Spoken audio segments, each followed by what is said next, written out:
नाम पर हो रही धोखाधड़ियों को लेकर एक मामला सामने आया है, जहां पर नवीन खरे प्रार्थी ने लोन के नाम पर हो रहे फ्रॉड पर एसएसपी को ज्ञापन दिया है। इसके साथ ही अपने पैसे दिलाए जाने की मांग की है। प्रार्थी नवीन खरे पुत्र श्री कृष्णदयाल खरे निवासी ग्राम पोस्टरे थाना मोड़ जिला झांसी के निवासी हैं। उन्होंने मई 2024 में एक व्यक्ति दीनदयाल पुत्र मान सिंह निवासी ग्राम मड़वा तहसील और थाना मऊरानीपुर जिला झांसी से उनकी मुलाकात हुई। प्रार्थी के परिचित मंजित, दीपक और नरेंद्र से भी उक्त व्यक्ति की जान पहचान हो गई। दीनदयाल ने प्रार्थी और उन लोगों को बताया कि वह रामराजा फाइनेंस कंपनी झांसी में कार्य करता है और सस्ती ब्याज दरों पर ऋण दिलवाता है। जिसके बाद उन्होंने उन लोगों से लोन की बात कहकर लॉगिन फीस, फाइल चार्ज आदि लेना होगा, तभी लोन पास होगा।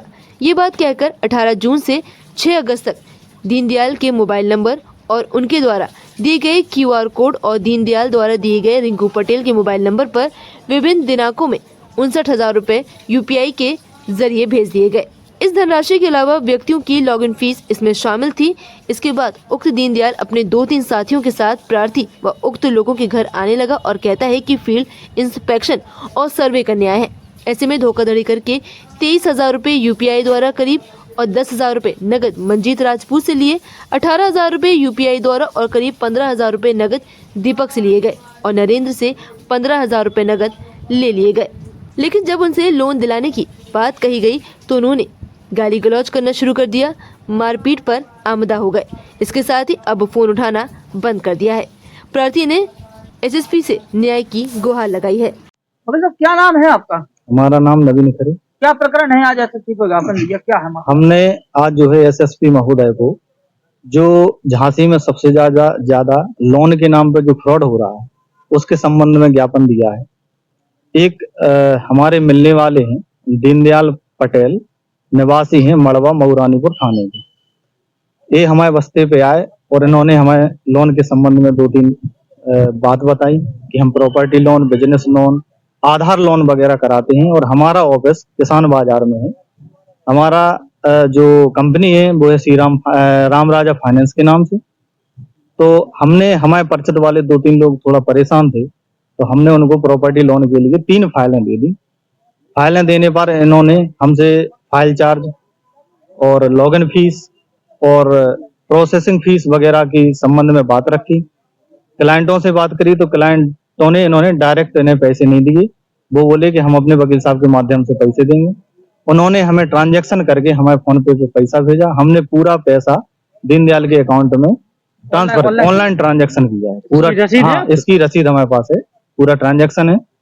इसके बाद पहले हमने फाइल चार्ज दिया। इन्होंने 2-4 लोगों को लड़कों को लगा के गए, वहां पे सर्वे किया, प्रॉपर्टी सर्वे किया, बिजनेस सर्वे किया। सर्वे करने के बाद उन लोगों को बताया कि अब तुम्हारा जो है एग्रीमेंट होना है। एग्रीमेंट के नाम पे हल किसी से 10,000 रुपए लिए। इसके बाद इन्होंने बोला कि आपका बिजनेस सही नहीं है, तो इस संबंध में हमें ऊपर थोड़ा बहुत पैसा देना पड़ेगा। तो उस संबंध में इनने 10-10, 12-12 हजार, किसी से 12,000, किसी से 19,000 कुछ केस उनसे पैसा लिया। पैसा लेने के बाद इन्होंने समय दिया था 8 दिन। 8 दिन जब बीत गए तो हमारे जो क्लाइंट हैं उन्होंने फोन लगाया। फोन लगा के बोला कि हाँ भाई, कितने दिन में लोन हो जाएगा? तो इनका कहना हुआ कि अभी ऊपर से पूरी रिपोर्ट नहीं आई है, आप हमें 4-5 दिन का समय दीजिए। 4-5 दिन बाद जब फिर हमने इनसे संपर्क करने की कोशिश की तो इन्होंने फोन उठाना बंद कर दिया। फोन उठाना बंद कर दिया। फिर हमने दोबारा इनका फिर से फोन ट्राई किया।